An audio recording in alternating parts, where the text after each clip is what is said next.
Bapak-bapak, ibu-ibu, para kiai, tokoh-tokoh sekalian. Pemerintah saat ini memiliki program mewujudkan Astagita. Beliau selalu menyampaikan bahwa tanpa kita sadari, saat ini kita masuk kepada satu paham ataupun aliran negara yang disebut dengan realisme.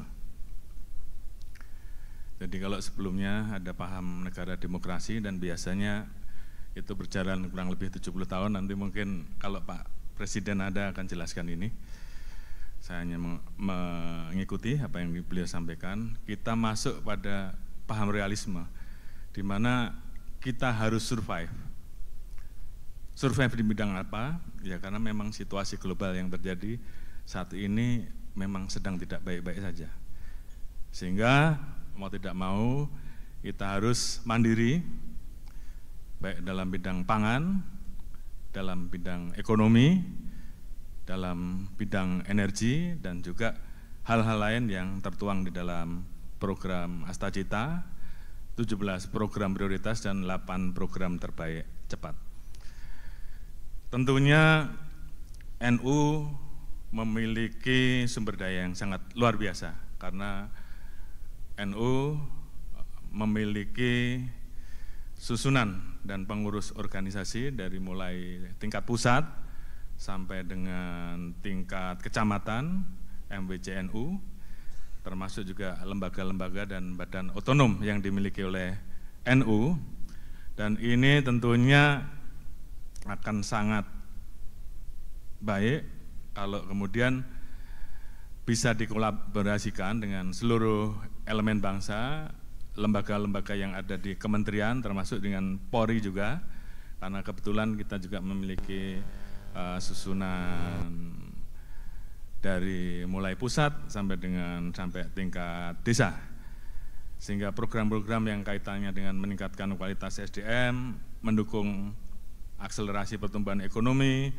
mendukung swasembada pangan, termasuk mungkin yang sedang di MUU-kan tadi, masalah makanan bergizi, ini bisa kita kerjasamakan, kita dorong untuk betul-betul bisa sukses, termasuk juga program-program dalam menghadapi berbagai macam tantangan kejahatan di era saat ini. Kemudian terkait dengan peningkatan kualitas SDM, saya kira NU memiliki konsen yang luar biasa karena NU memiliki 26.000 pesantren, memiliki 10.177 lembaga pendidikan, kemudian 274 sekolah tingkat perguruan tinggi, dan ini selaras dengan apa yang saat ini terus didorong untuk terus meningkatkan indeks pembangunan manusia Indonesia. Kalau kita lihat dari tahun 2020 sampai dengan 2024 terjadi terus peningkatan, dan harapan kita di 2025 menuju ke 2030 kita terus bisa meningkat karena kita menghadapi bonus demografi. Saya kira ini sudah menjadi hal yang sudah kita pahami bersama bahwa bagaimana kita betul-betul bisa meningkatkan kualitas SDM kita, memanfaatkan bonus demografi yang kita miliki sehingga kita bisa melakukan lompatan besar untuk bergeser dari negara middle income trap menjadi negara upper level. Dan saya selalu sampaikan bahwa kesempatan di suatu negara untuk mengalami momentum demografi itu hanya terjadi satu kali. Artinya kalau kita bisa memanfaatkan, kita bisa melompat, namun sebaliknya kalau kita tidak mampu memanfaatkan, maka kita akan mengalami perjalanan yang tentunya berdampak pada kemunduran.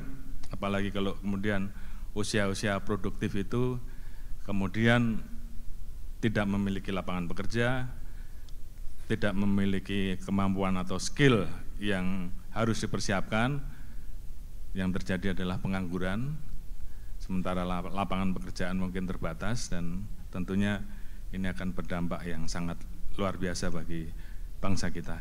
Oleh karena itu tentunya ini menjadi sesuatu yang perlu terus kita dorong. 3 komponen SDM unggul, mulai dari penguasaan iptek dan keterampilan teknis, mentalitas dan karakter kebangsaan, karakter Pancasila, karakter Bhinneka Tunggal Ika, ini terus harus kita persiapkan. Demikian juga dengan kesehatan jasmani dan pola hidup sehat sejak dini.